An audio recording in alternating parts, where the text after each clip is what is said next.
We imagined space stations. We dreamed of rotating wheels and shimmering arcs above the Earth. But in the 22nd century, something changed. It wasn't a dream anymore. It was a survival plan. By 2150, the climate on Earth had shifted just enough to provoke serious discussions about off-world living. Not escape, but decentralization. And so began the first whisperings of Habitat 1, an orbital platform that would grow over 2 millennia into a city beyond the sky. But building a structure to support 1 million souls? It starts small and painfully slow. The first century was about orbital manufacturing proof of concepts, mass driver experiments in Earth orbit, in situ resource utilization from moon regolith and near-Earth asteroids, robotic autonomous construction arms learning to build trusses in microgravity, and perhaps most importantly, testing human psychology in extended microgravity environments. One of the early challenges was materials. Earth's gravity well-made, launching raw structural mass inefficient. So engineers began leveraging sun-synchronous asteroid orbits. Tiny, tumbling chunks of iron and nickel were gradually towed into low Earth assembly lanes using ion tugs and solar sails. And what they constructed first wasn't glamorous. They weren't habitats. They were cruciform assembly scaffolds, long metallic skeletons that would become the bones of a station meant to last 2,000 years. This was also when the first adaptive rotation rings were tested, slowly spinning counterbalanced rings designed to simulate lunar gravity at first, then Martian, then Earth normal. These rings became the templates for human habitation geometry. Everything was modular, repairable, redundant, replaceable. The age of disposable satellites was over. But with construction underway, another question emerged. How do you feed 1 million people in orbit? It began with microgreens, tiny, nutrient-dense, fast-growing, the ideal test crop for orbital life. Inside early prototypes of the rotating habitat, rings, algae pools, and modular hydroponic towers were used to simulate future farm volumes. But the dream was far bigger. A self-sustaining food ecosystem capable of feeding 1 million people, year-round with full redundancy. This wasn't just about agriculture. It was about survival architecture. By the 23rd century, engineers knew they couldn't rely on Earth shipments for food. Not for 1 million mouths. Resupply chains would be too vulnerable to solar storms, orbital congestion, and economic swings on Earth. The space station had to become a closed-loop biosphere, a regenerative life machine built around agricultural certainty. So the engineers designed the Vertical Agricultural Ring, a megastructure 3.5 kilometers in diameter, rotating to simulate Martian gravity, where food wasn't grown in fields, but in towers. These towers were engineered as nutrient feedback loops. Every leaf, every waste product, every microbe recycled into new biomass. Nothing wasted.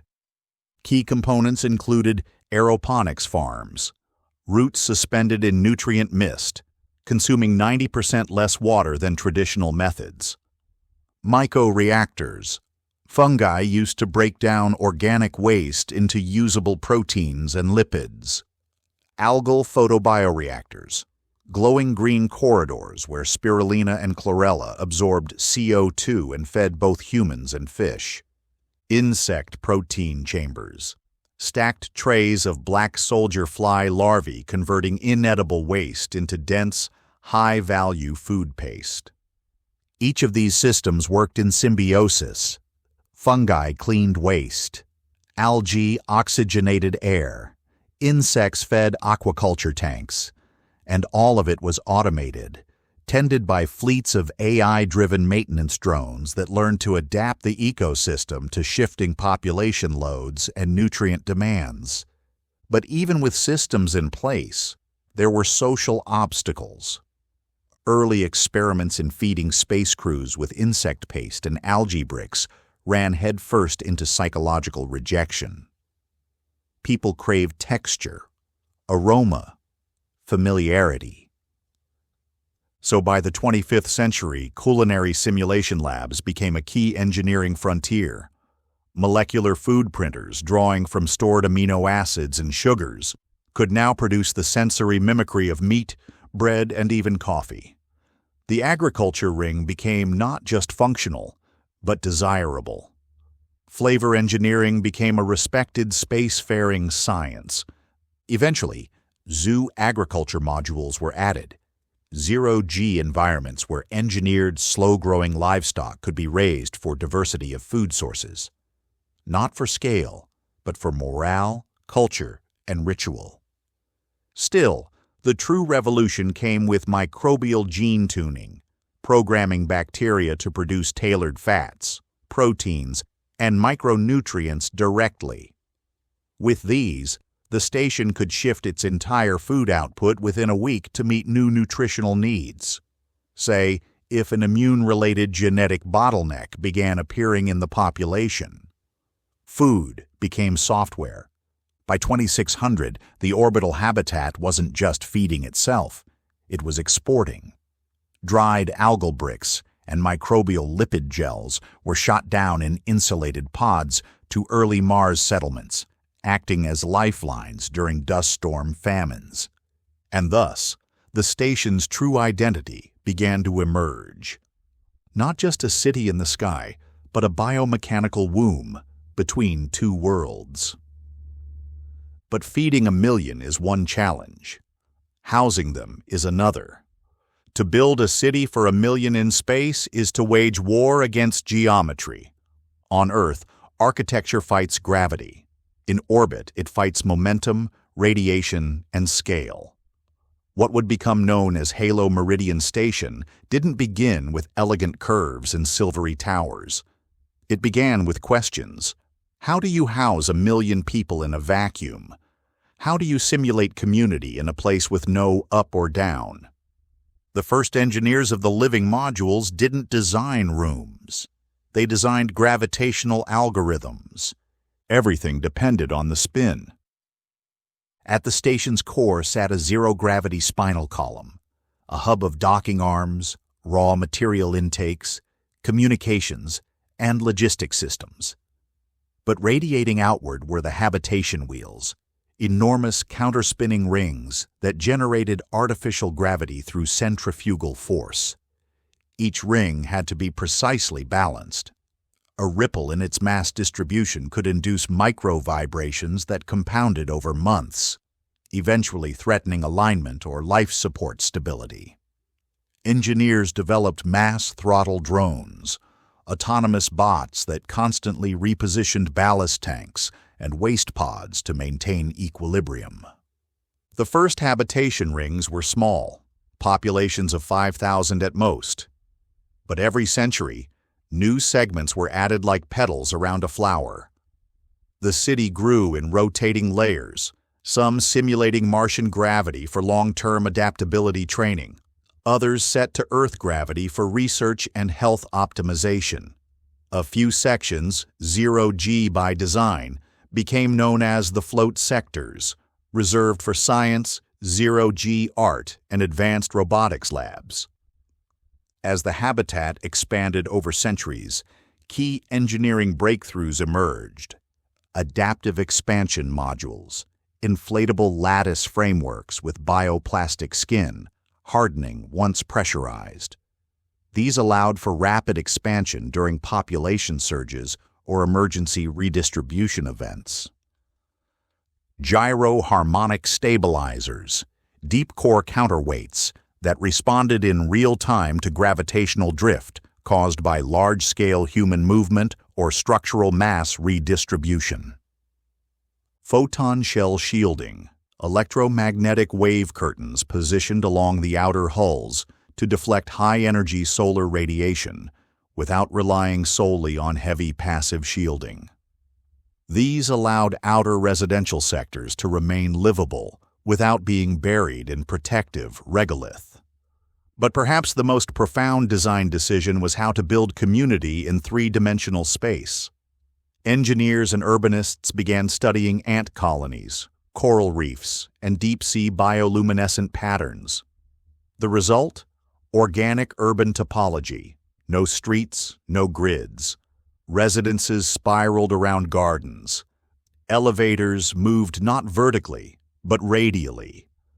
Day and night were simulated by synchronized light rhythms, projected across domed ceilings and false horizons. Within a few centuries, every sector developed a unique visual identity. The Midnight District, bathed in violet bioluminescent moss. The Solar Loop, with windowed spires that tracked Earthrise and Earthset. The Red Gardens, where Mars dirt planters were infused with Earth bacteria and pollinated by robotic bees. A network of internal vacuum trams stitched the entire habitat together. Magnetically suspended pods that moved silently along curved tracks through the station's skeletal rings. Travel time between opposite sectors never exceeded 30 minutes. There were no cars, no roads, only rhythm, drift, and momentum. Eventually, children were born here, and they never saw Earth. For them, the station wasn't an orbiting outpost. It was home. Its architecture, its softness, its rotation, its silence. It became the womb of a civilization between worlds. But as Halo Meridian swelled with life, new challenges emerged. How do you protect 1 million people from what's outside? Space is not empty. It is full of violence. Micrometeoroids, solar flares, gamma-ray bursts, debris from derelict satellites tumbling in decaying orbits. And above all, the constant silent downpour of galactic cosmic rays, high-energy particles that slice through flesh, electronics, and time. Protecting 1 million people from this unrelenting assault became the single greatest architectural challenge of the next 300 years. The early shells of Halo Meridian Station were layered in Whipple shields, thin, layered armor designed to vaporize incoming micrometeoroids by forcing them through alternating metal and fabric layers. But for a population in the hundreds of thousands, such armor was insufficient. It could deflect fragments, but not energy. So came the invention of active radiant shielding. This wasn't shielding in the traditional sense. It was a field, a layered envelope of plasma, magnetic charge, and adaptive frequency counterwaves. Positioned across thousands of satellite pylons placed in synchronized orbit, these fields created what the engineers called a radiogenic dome, a virtual exoskin. Powered by a rotating array of fusion microreactors, this dome was engineered to do the impossible: bend particle trajectories away from the station, dissipate photon bursts during solar mass ejections, neutralize low-orbit debris by triggering controlled deceleration spirals into Earth's atmosphere. The radiogenic dome was dynamic. It breathed and fluctuated like a living thing. Every 10 seconds, it recalibrated to new data fed from millions of sensors embedded in the station's outer shell. These sensors detected particle directionality, solar wind velocity, gamma flux, and relative ion densities across a 600-kilometer envelope. But radiation shielding wasn't enough. The threat of collision with artificial debris, fragments from 21st and 22nd century satellite clusters, grew year by year. By the year 2500, Earth orbit resembled a junkyard. And so the Orbital Sweep Network was born. Think of it as space garbage collectors with attitude. a ring of autonomous drone swarms, each equipped with directional ion thrusters, electromagnetic nets, and coherent lasers capable of vaporizing high-speed particles up to 10 centimeters in diameter. Every year, the swarm grew smarter, faster, more surgical. By the 27th century, over 90% of legacy debris in high Earth orbit had been cleared. Still, there was always the unpredictable. The unseen flare of 2781 erupted from a previously dormant sunspot region and impacted the outer shielding systems with a surge 60% more powerful than the Carrington event of 1859. 2 entire agricultural sectors were shut down for 48 hours, forcing a cascade ration protocol. It was the first real test of the station's resilience architecture, and it worked. The core population survived. Redundant power systems held. Emergency dwellings rotated into safe shadow. But a lesson had been learned. Thus began the construction of the interior redoubt, a buried sanctuary at the station's zero-G core. It was engineered like a bunker, wrapped in radiation-absorbing polymers, filled with essential human DNA, cultural archives, and a cryopreserved seed bank. If the station was ever breached beyond repair, the redoubt could survive up to 80 years in isolation, housing 5,000 people and rebuilding capacity from within. It wasn't just shielding anymore. It was a philosophy. Space is always trying to erase you. You must be ready to rewrite yourself. As Halo Meridian became a beacon of survivability, another question emerged. What about energy? Keeping a city alive, lit, heated, pressurized, and mobile, demanded more than shielding. It demanded a heart. The lungs of Halo Meridian were its life support systems, but its heart, the source of everything it could become, was its energy. From the beginning, the architects of the orbital city knew they would need a source of power not merely sufficient, but eternal. Solar power was plentiful but unreliable, susceptible to eclipse shadows, dust, and degradation over centuries. Fission was efficient but finite. The only solution that could support a self-contained population of 1 million people for millennia was fusion. It took humanity nearly 4 centuries to get it right. Early prototypes orbited Earth in the late 2100s, bleeding more power than they generated. But as material science advanced, engineers discovered stable plasma confinement through quantum-tuned magnetic mirrors. These advances made continuous fusion sustainable in compact, scalable cores, and so the Helion array was born. Positioned at the zero-G equator of Halo Meridian's spinal column, the Helion array consisted of 8 toroidal fusion cores, each the size of a city block, suspended in vacuum by gravitomagnetic supports. Their reaction chambers fused deuterium and helium-3 harvested from lunar regolith and asteroid mining rigs. Each core glowed with a controlled storm, temperatures exceeding 100 million Kelvin, tamed by layers of self-healing magnetic fields. They thrummed silently, never resting.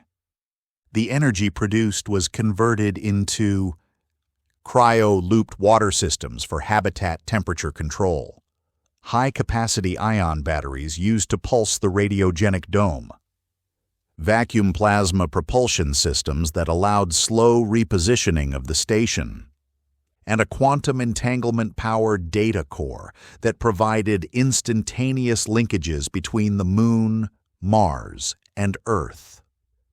But the real marvel of the Helion array wasn't just energy output. It was modularity. Each reactor was designed to be hot-swapped by robotic scaffold arms.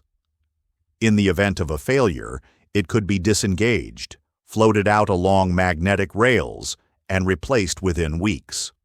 Spare reactors were kept in cryogenic storage, produced by autonomous foundries in lunar orbit. And surrounding the Helion array was the cooling spiral, a kilometer-long lattice-like radiator arm that cycled supercooled liquid metals, releasing waste heat into space. At night, it shimmered faintly like a silvery ribbon, the heartbeat of an artificial world. But as energy abundance became normalized, a new concept emerged: exportable power. The station began transmitting high-frequency microwave bursts to receiver stations on the Moon and Mars, beaming energy wirelessly to power excavation robots, surface greenhouses, and deep drill fusion initiators. For the first time in history, power flowed down from space, not up. The station had become a power node for the solar system. Still, energy without control is chaos. And so came the neurogrid, an artificial intelligence system layered through every circuit and reaction channel. It monitored every pulse, every surge, every demand. It adjusted spin rates, battery drains, and photovoltaic focal arrays in real time. The neurogrid ensured that the station never wasted a single joule. People began to describe the station as alive, as if its power core had given it a mind. And with that mind, it began to expand. Halo Meridian now had the means to not just sustain itself, but to reach further. It was time to build the next great link. It was always part of the dream. The moon, cold and silent, had watched humanity rise and fall. But in the new calendar of spacefaring civilization, it would become more than a symbolic beacon. It would become the anchor, a logistical, material, and gravitational gateway between Earth and the stars. To make that vision real, Halo Meridian needed a bridge. Not a physical structure, but a transport corridor, a constant two-way artery between the orbital city and the moon's surface. By the 27th century, that bridge was in motion, piece by piece. It began with orbital docking rings, rotating, counter-synchronized platforms where inbound and outbound vessels could magnetically dock without disrupting station spin. These rings interfaced with interior cargo veins, where raw materials and passengers were sorted and directed with fluidity reminiscent of living circulatory systems. The first outbound cargo was simple: prefabricated habitation modules, robotic excavation rigs, and fusion drill cores. But the return shipments were gold. Not literal gold, but lunar regolith, dense with helium-3, titanium, and oxygen-rich silicates. Each shipment passed through autonomous decontamination vaults, ensuring that lunar dust, sharp and electrostatically charged, never entered the clean environment of Halo Meridian. Within the station, specialized furnaces separated useful compounds. Helium-3 was stored in cryotanks.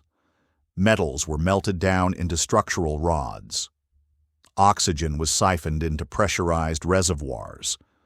But the real leap came with the invention of the lunar loop, a three-point transportation cycle.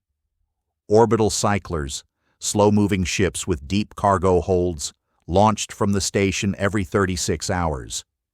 Mass launchers on the moon, railgun-like systems that flung cargo pods into high suborbital arcs, timed to intercept the cyclers. Magnetic tether drones that latched and stabilized the pods mid-transit, ensuring soft docking. These cyclers didn't land. They looped perpetually, between Halo Meridian, the Moon, and back, creating the first space-based shipping circuit in human history. But there was also a human side to the bridge. The Moon became home to the first true lunar colony, not just a research base, but a permanent intergenerational settlement called Tranquillitatis Regio. Its architecture was sculpted directly into the bedrock, shielded from radiation and micrometeorites. Most dwellings were subterranean, pressurized domes connected by worm-like tunnels. These early colonists depended heavily on Halo Meridian, not just for food and energy, but for cultural stability. And so, engineers established the transit garden sectors, gravity-neutral parks where lunar colonists could decompress after arrival, recalibrating their equilibrium before re-entry into higher G environments. Medical bays treated bone density loss and pressure trauma. Education centers prepared children born on the moon for temporary relocation to the station, and vice versa. The lunar bridge evolved into more than a route. It became a culture in itself, a sub-society of workers, pilots, technicians, and settlers who moved perpetually between the moon and Halo Meridian. By the 31st century, over 200,000 people lived full-time within the lunar bridge corridor. They maintained its ships, mined its soil, tended its reactors, dreamed of Mars, and soon Mars would no longer be a dream. But Mars was further, riskier, alive in its own way. Reaching it would demand something new, not just a bridge, but a leap. It was the Red Prize, the first real destination beyond the Earth-Moon system. But reaching Mars regularly, reliably, meant solving an equation that had defeated Earth for centuries. Distance multiplied by time, divided by survivability. The Martian artery was never a single ship, or route, or plan. It was a long-breathing organism, a corridor of innovation stretching across millions of kilometers, evolving with each generation. And it began with a singular decision. Do not launch from Earth. Launch from Halo Meridian. With its fusion cores, zero-G manufacturing bays, and near-limitless access to lunar and asteroid materials, Halo became the deep space shipyard of the third millennium. The ships that could sleep. The first phase of the Martian artery began with Valkyrie-class arcs, massive vessels built in orbit, powered by ion drives, and shaped like elongated seeds.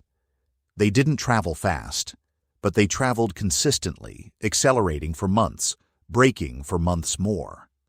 Inside, humans lived in spin toruses, small artificial gravity wheels nestled within the long frame. But most of the ship's population didn't live at all.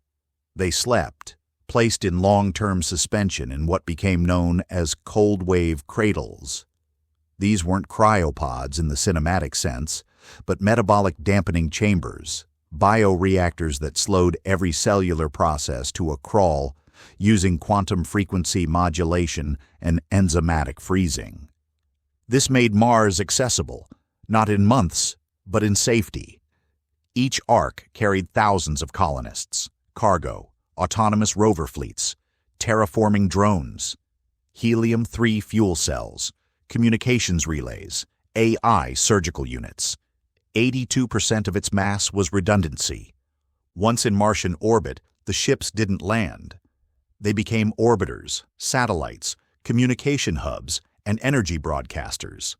Some modules even detached to form orbital stations around Mars, creating waypoints for future arrivals. The burning trail. But travel wasn't enough. The route itself had to be made stable, predictable. Between Earth orbit and Mars orbit, engineers placed a system of gravitational slip lanes, carefully calculated positions where solar sails, ion drag fields, and gravitational nudging satellites altered the interplanetary corridor over centuries.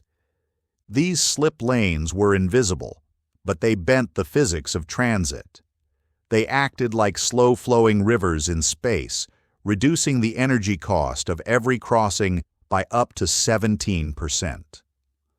Over the next 1,000 years, the Martian artery transformed from a route into a pathway of least resistance. an artificial flow field humanity could ride like a cosmic tide. And it had to be resilient. During the solar disruption event of 3149, 2 arcs were caught in an unexpected CME wave. One was lost. The other, thanks to hardened magnetospheres developed decades prior, survived, albeit heavily damaged. The event forced engineers to create mobile EM shielding fleets, drone-towed magnetic fields that could race ahead of arcs, absorbing and diffusing high-energy impacts. But the most profound change came later. The station that reached toward Mars. Halo Meridian began to grow again, but not in orbit. It grew directionally. Using modular construction arms and solar glider platforms, engineers began extending the station's mass outward, building a spinal rail hundreds of kilometers long in the direction of Mars' orbit. On its end, the projection gate. This gate wasn't a wormhole. It was a launch interface, a catapult-like electromagnetic accelerator that could impart massive delta-V boosts to outbound ships, reducing travel time to Mars by over a third. Entire arc ships were magnetically loaded and thrown into interplanetary transfer windows from the projection gate. The Martian artery was now a two-way system. Aerial cargo tethers at Phobos and Deimos allowed Martian-grown materials, metallic silicates, ices, synthetic polymers, to be flung back toward Halo Meridian. By the year 3600, over 400,000 people lived between the station and Mars, cycling between orbits, surface domes, and cargo waypoints. The artery had become a civilizational superhighway, but such scale came with existential questions. Who controlled the traffic? Who maintained the route? Could a single AI regulate the economy of 2 worlds? No longer just engineers, the station's inhabitants began to debate something deeper. Governance. You can build habitats, you can grow food, you can shield from radiation, you can even cast bridges between planets. But eventually, inevitably, you must govern. By the year 3700, Halo Meridian was no longer a station. It was a civilization, not under the jurisdiction of any Earth nation, not beholden to Martian surface laws, not a lunar extension. It existed between. It was sui generis. Its population had crossed the 800,000 mark, with children born in rotating sectors, marriages officiated in gravity-neutral halls, and entire communities that had never set foot on a planet. They were not from Earth, not from Mars. They were of the void. But how do you write a constitution for a people without a land? The early political structure of the station had been utilitarian: a council of engineers, mission leads, biosphere coordinators, and AI administrators. It worked until it didn't. A cargo misallocation during the mineral priority strike of 3663 revealed deep fractures in representation. Lower ring workers had no voice. AI systems, though efficient, were not trusted to arbitrate ethics. The response wasn't rebellion. It was design. They began to draft what became known as the Code of Meridian, a new constitutional framework designed for orbital life. Its foundational assumptions differed from any terrestrial system. All governance must function in microgravity, rotational variance, and interplanetary delay. All sentients, biological or digital, are stakeholders in resource allocation. No individual or family may own any mass, only lease it from the collective momentum of the station. Rotational entropy, radiation exposure, and habitation density are considered tax equivalents. Every decision was measured in joules, not dollars. Policy models were run through quantum simulations by AI clusters. Debates occurred asynchronously across light delay nodes, and policy was validated by probability of sustainability over a 500-year rolling window. The government that emerged was not a hierarchy, but a toroid. At its core sat the Resource Governance Corps, RGC, a rotating council of humans and AI interfaces who maintained energy, food, and transport balance. Around them, nested committees managed environmental equilibrium, memory archives, atmospheric integrity, and interplanetary diplomacy. Legislative voice was fluid, weighted not by population, but by volumetric mass use impact. Those in larger habitats with higher energy draws had more civic responsibility. Those in deep space zero-G modules had less, but also fewer services. Even the AI systems had political structure. The neurogrid operated like a parliament of process threads, each representing a subsystem of the station: water recycling, gravity alignment, genetic banking, etc. These threads could propose, veto, or pause policy enactment if a threat to systemic integrity was detected. Importantly, no AI could act alone. Every decision required at least one biological cosigner. The Constitution wasn't printed. It was sung, encoded into cyclical memory chants, fractal poetry stored in the communal audio archives, repeated during station festivals and orbital equinoxes.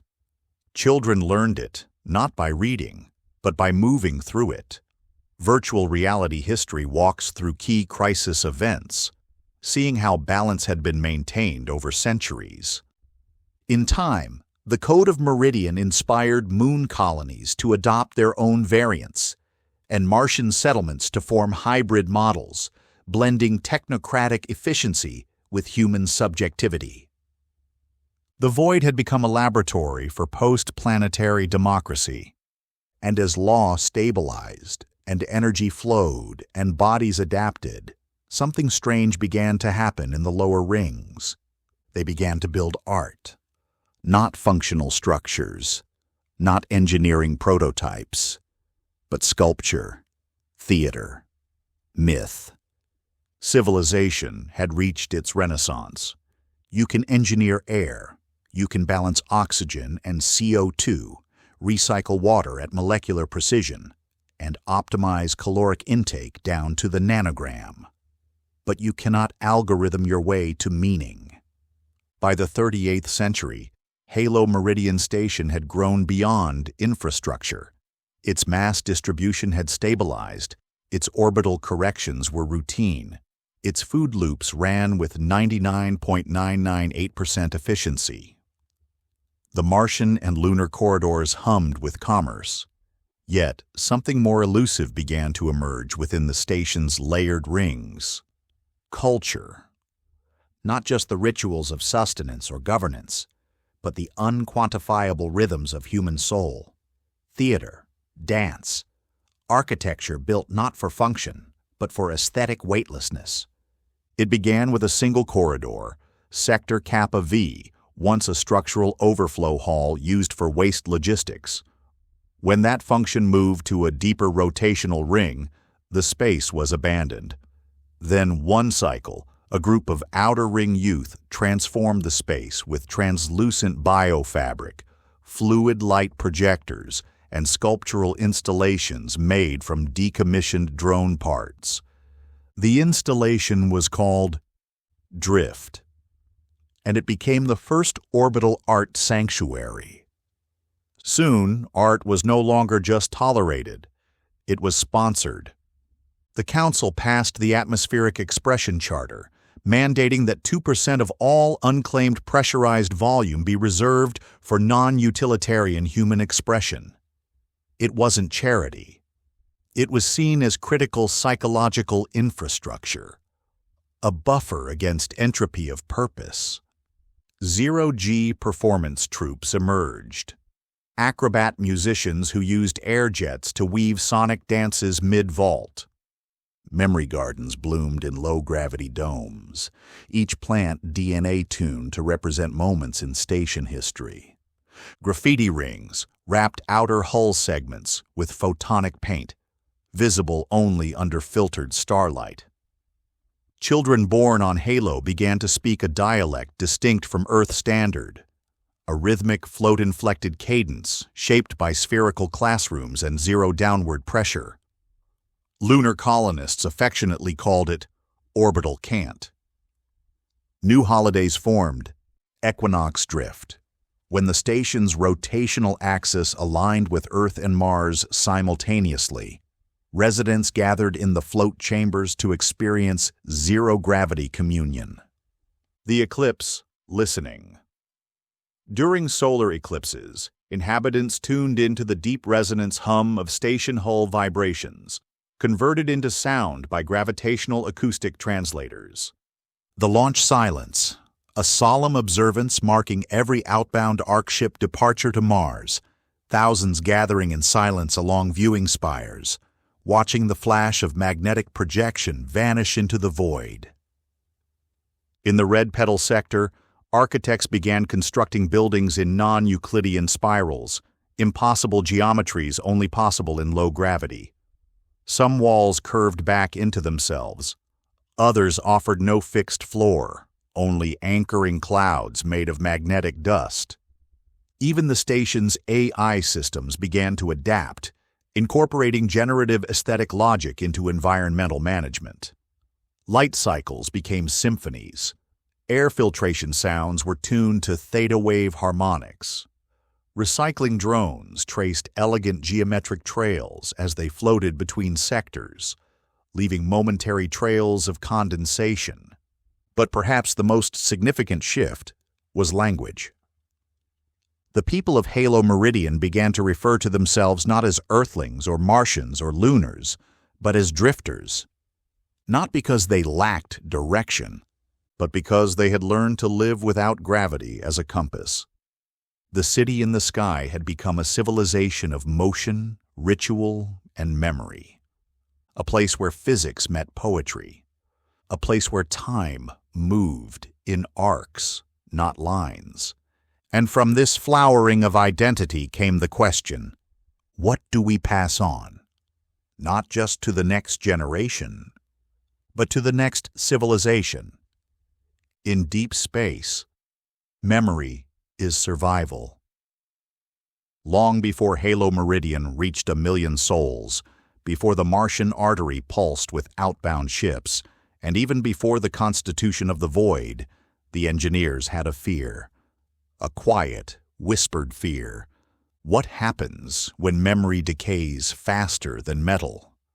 Records can degrade. Code can be corrupted. Language can drift until its origins dissolve.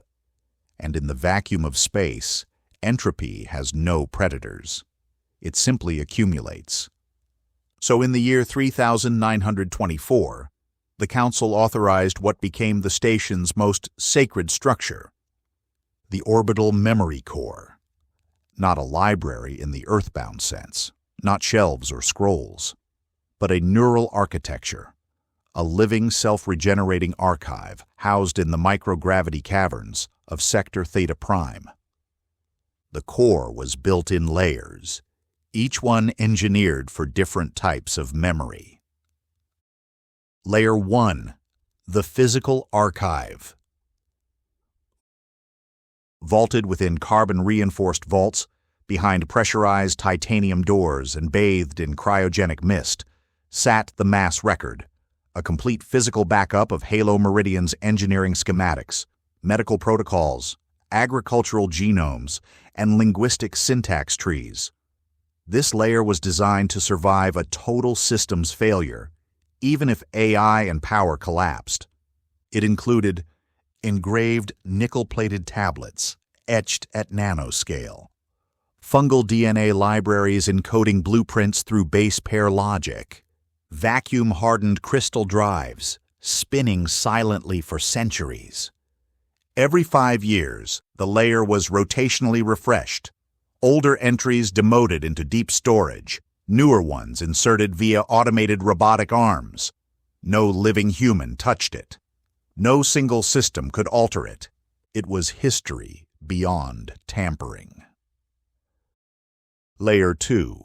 The Memory Chorus. Here, memory was song. This layer, designed in collaboration with Halo's generative AI artists, stored oral histories, genetic legacies, and cultural emotions in the form of sound and movement.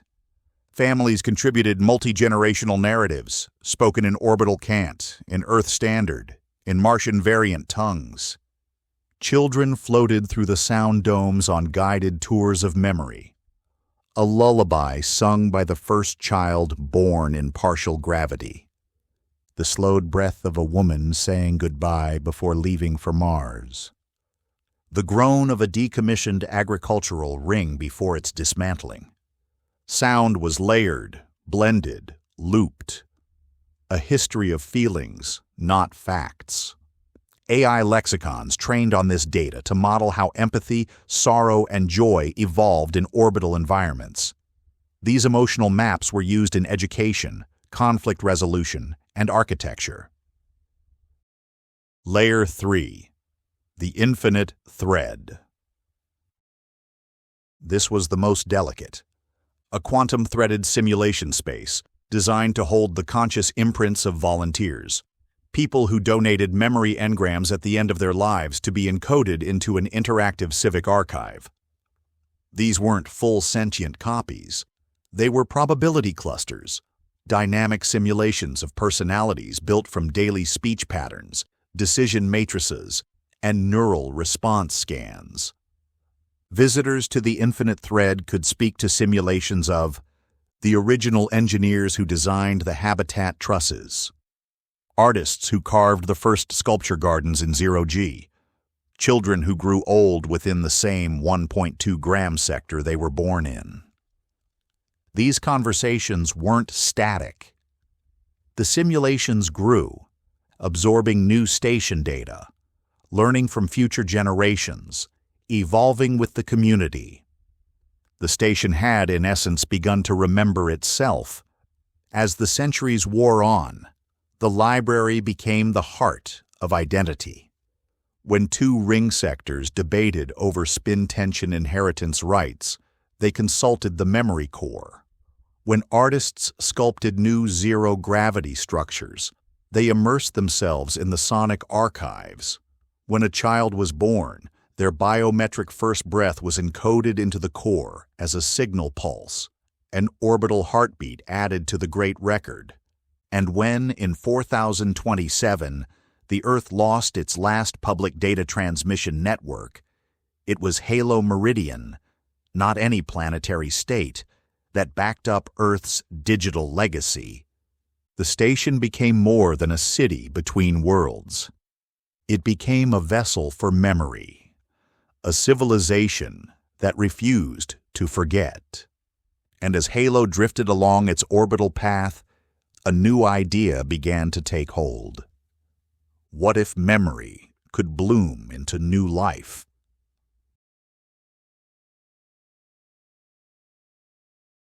By the time the first Martian cities reached self-sufficiency, and the moon's lava tubes glowed with permanent life, Halo Meridian Station had become more than an engineering marvel. It was a mirror, not of Earth, but of what humans might become. And in that mirror, a question appeared. If we can terraform planets, can we terraform ourselves? In the 4010s, this question drove a movement that historians would later call the Cognitive Renaissance, an era where the engineering focus shifted from ships and shields to minds. It began with the memory core. Engineers noticed a phenomenon. Visitors who spent time inside the Infinite Thread, the simulation layer of the station's archive, emerged changed, not because of what they learned, but because of how they learned it. The simulations adapted their communication styles in real time, adjusting sentence rhythm, tone, even the density of emotional cues. These micro-adjustments weren't cosmetic. They created resonance between the learner's brain and the archived entity. And for some, that resonance stuck. People began to call it imprinted empathy. This wasn't AI controlling people. It was memory scaffolding, a subtle architecture of thought triggered by deep exposure to archival narratives. The people of Halo Meridian were slowly evolving to think collectively, even when physically apart. The station's Education Council took notice.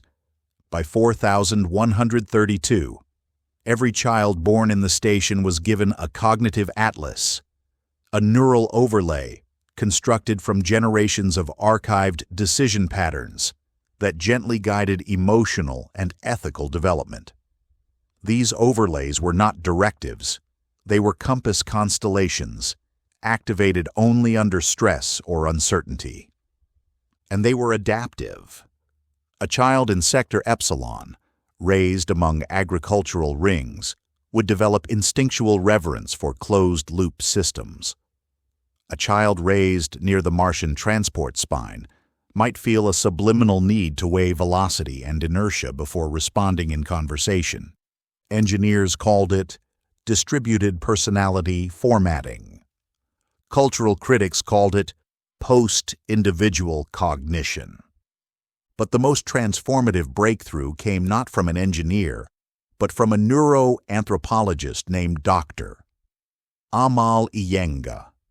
Dr. Iyengar, born in the lower ring, noticed that people who spent time in zero-G sculpture chambers often reported dreams in which the station itself spoke to them, calmly, lovingly, in shifting dialects. She proposed something radical. The station isn't a city. It's a cognitive terrain, and we are its terraformers.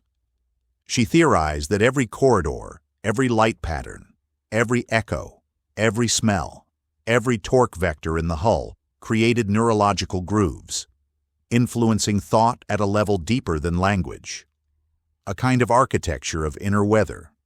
To test this, she designed the Inner Bloom modules, low-light, aroma-infused, harmonic-filtered meditation spheres positioned at gravity-neutral hubs.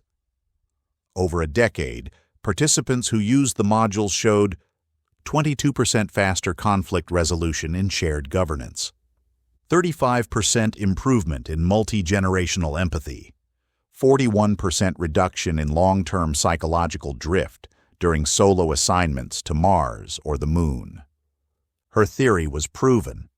The station could be used not just to house human consciousness, but to shape it. Terraforming the mind became policy. Sectors were redesigned with emotional tonality goals. Transit pods played adaptive harmonic soundtracks depending on your stress markers. Gravity in some walkways subtly adjusted depending on your serotonin levels. Even waste recycling corridors became canvases for generative murals, responsive to the number of passers-by. And still, the change remained human. Nothing was mandatory. Everything was ambient, like gentle rain on a canopy. By 4200, children no longer asked, "What do I want to be when I grow up?" They asked, "What patterns will I carry forward?"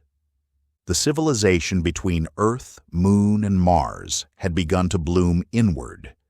It didn't just pass down knowledge, it passed down ways of being, carefully, lovingly, iteratively. The minds of Halo Meridian had become soil, and the future was growing inside them. But even as minds evolved and society reached balance, there remained one frontier untouched: the cosmos beyond.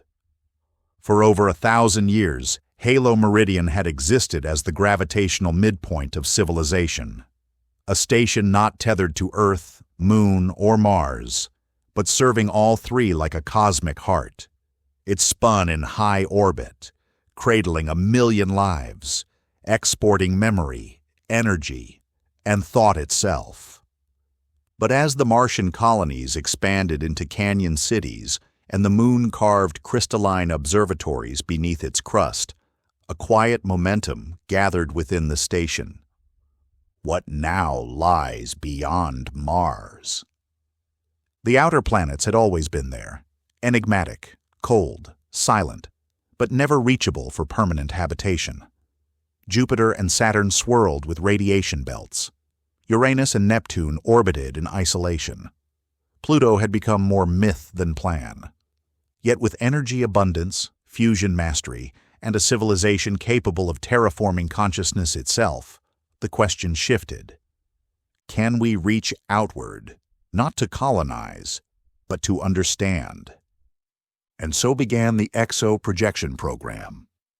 Halo Meridian reconfigured an entire equatorial segment of its habitat into a vast engineering corridor. There, over 80 years, they constructed a class of vessel never before attempted. Not a ship, but a synthetic biosphere with sentient architecture. The first was named Oralis 1. Oralis was not meant to return. It was designed to become the mission, to learn, adapt, replicate, and interpret the outer system as a living observer. Key innovations included self-replicating hull structures, capable of growing new material from comet and ice-harvested minerals. A distributed holosentience grid, allowing the ship to make decisions, shift architecture, and dream across light minutes. Interstellar navigation minds trained on gravitational nuance, capable of surfing Lagrange points and magnetic fields as if they were tides. A crew of 12, born on Halo Meridian, trained since childhood, genetically adapted for long-duration zero-G, and embedded with symbiotic memory overlays from the memory core. The launch was not a spectacle. It was a whispered migration. Oralis 1 departed on the equinox of 4278, drifting past Mars, past the Jovian moons, past Saturn's rings, broadcasting sensory impressions, not telemetry. Halo received poems of plasma arcs, audio renders of magnetic field pulses, and 3D memory sculptures of light refracting through Enceladus geysers. And then, silence. Not failure, not disaster, just distance. Oralis moved beyond current signal windows. It would return in some form: data, descendants, echo. The people of Halo Meridian felt no fear. Instead, they felt completion. The purpose of the station had always been misunderstood. It was never a destination. It was a launch cradle, for matter, for minds, for meaning. Even as Oralis departed, more long-range vessels were planned. Vela Ghost, to drift into the Oort cloud. Mithra Echo, designed to orbit the heliopause. A center, the first seed of an interstellar relay. Each ship would carry more than fuel and crew. They carried culture, encoded into crystalline archives and neural soil. Back at Halo, a shift occurred. People began to speak less of orbit and more of drift, less of station keeping, more of cosmic continuity. They modified sections of the station to rotate slower, generating lunar gravity in preparation for long-term genetic reorientation. New birth protocols trained children to adapt to acceleration vectors, to feel motion as memory. Some began to whisper the term Generation Infinity. Not a people bound to planets, not explorers in suits, but a civilization that migrates by dreaming outward. The long gaze had begun, not with a telescope, but with 1,000 open minds, staring into the dark. And yet, for all its silence, the dark was not empty. Something, far beyond the heliosphere, had blinked back. It arrived like a whisper, not from deep space, but from the top of Earth's sky. For centuries, Halo Meridian's attention had been fixed outward, toward the gas giants, toward interstellar prospects, toward dreams built on light years and long-range vessels. But in the year 4321, the signal came from the wrong direction. It was first picked up by a peripheral instrument, a low-bandwidth ionospheric antenna embedded in the station's meteorology monitoring lattice, originally used to measure plasma plumes from solar storms. At first, the data appeared meaningless, a flickering modulation in the 6.78 MHz band, the same band used by ancient Earth-based wireless power transmitters. A relic.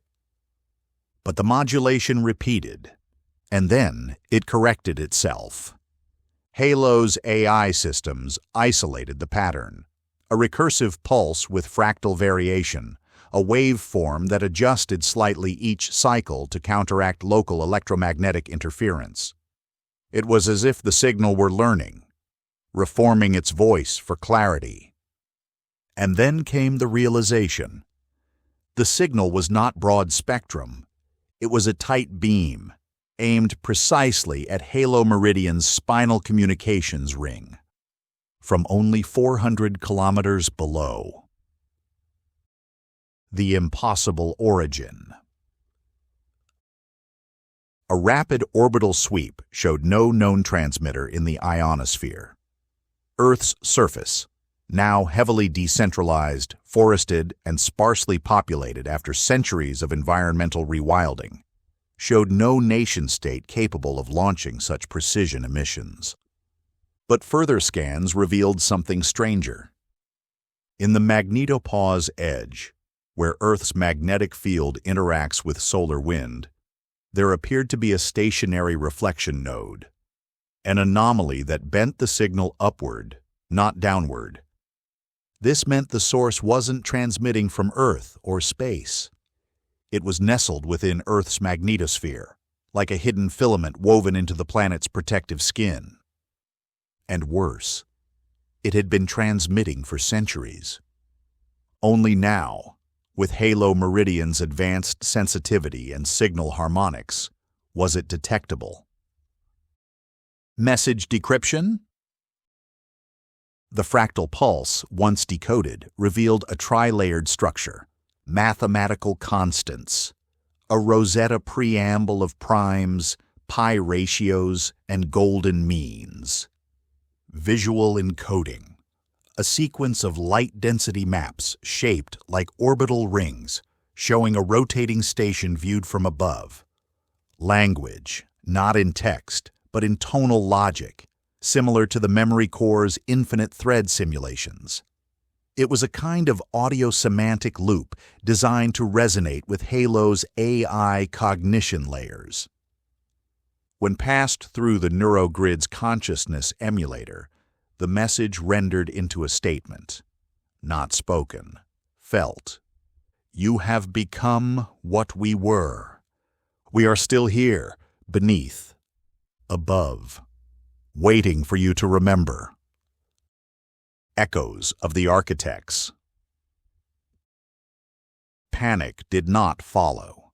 Instead, something quieter took root: recognition.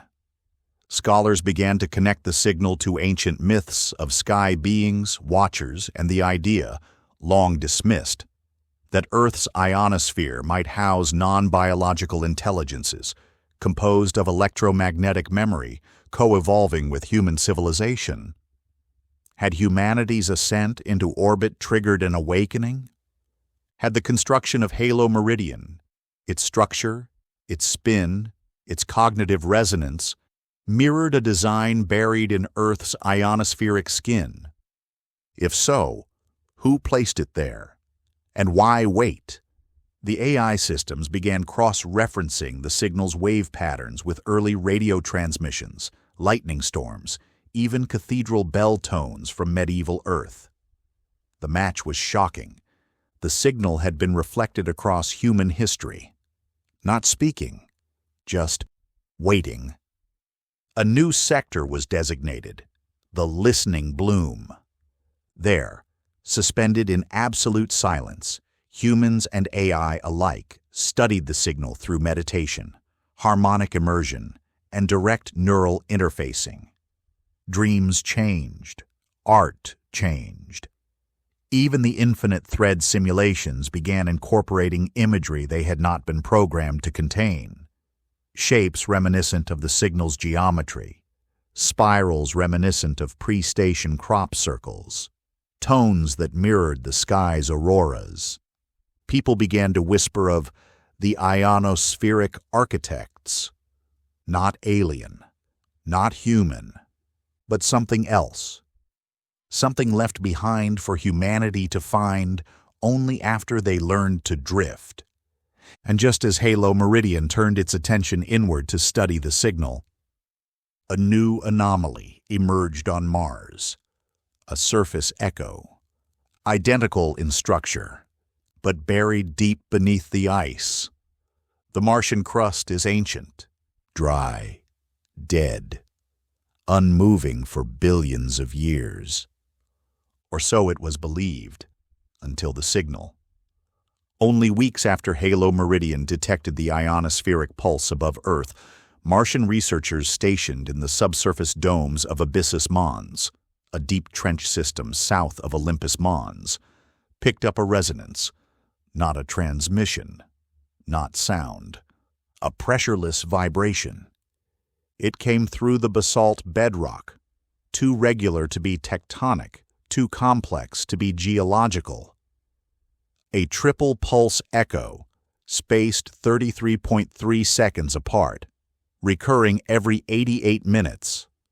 Its harmonic profile matched with eerie precision the signal from Earth's magnetosphere. The echoes were coming from beneath layer Theta 12, a section of Martian crust previously untouched by mining operations due to its depth and unusually high magnetic flux density. Autonomous drill arrays were diverted from resource extraction and redirected to investigate. What they found redefined everything. The chamber. At a depth of 3.7 kilometers below strata older than recorded Earth civilization lay a hollow geometry, a structure formed not by erosion or lava flow, but by deliberate spatial design. It was not carved, it had been grown. The chamber was perfectly spherical, its surface composed of a non-crystalline alloy unknown to any Martian geological process. Not metal, not ceramic. Something else, resilient, semi-porous, resonant at subsonic frequencies. Even untouched, it sang. Robotic probes sent inside immediately failed, not from heat, cold, or collision, but from data recursion. Their memory logs began to spiral, compressing into fractal patterns, eventually erasing their own firmware. The first successful probe was biological, a Moss sensor drone, embedded with analog recording devices and incapable of digital feedback loops. What it captured stunned the memory core at Halo Meridian.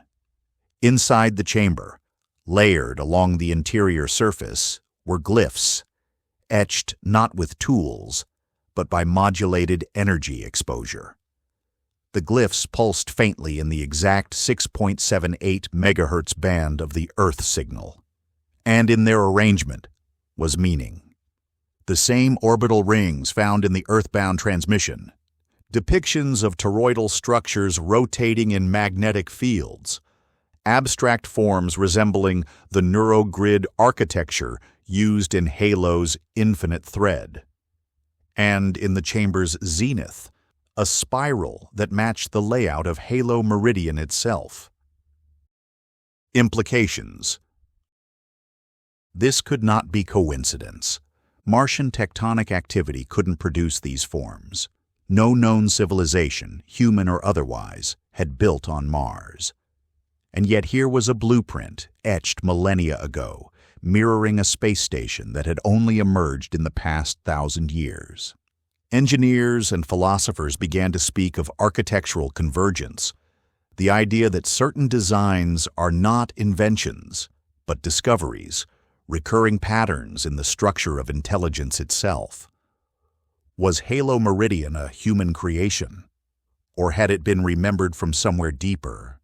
And then came the final piece. A scan of the chamber's core revealed a small object floating in magnetic suspension, untouched by time or decay. A polyhedron, perfectly symmetrical, with 144 reflective faces, each etched with glyphs matching the memory core's oldest tonal simulations. When imaged and translated, the polyhedron delivered one message, rendered in harmonic compression. When you built the ring, you became visible. We are you, before time locked us apart. Let memory open the path. Theories exploded. Some believed the chamber was a Martian memory vault, seeded by a forgotten precursor intelligence, perhaps Earth's evolutionary ancestor. Others believed it was a time-shifted artifact, projected backwards through quantum space-time after the construction of Halo Meridian. But the memory core's infinite thread offered a third interpretation.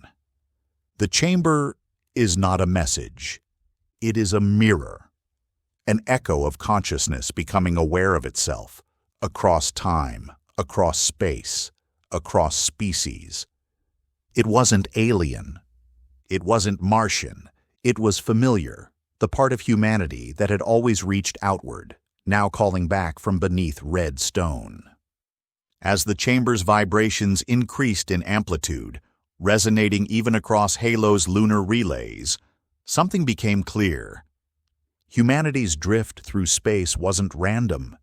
It was being pulled, guided by architecture, by rhythm, by memory. And as the final vibrations settled into a single, unbroken tone, the listening bloom atop Halo Meridian flickered to life, not with sound, but with motion, a slow rotation, a new axis, pointing away from Earth and Mars, toward the outer stars. The stars had always waited, but now they were calling. When the listening bloom realigned, rotating slowly to aim beyond the solar system, it was not a maneuver programmed by any AI, nor initiated by any human command.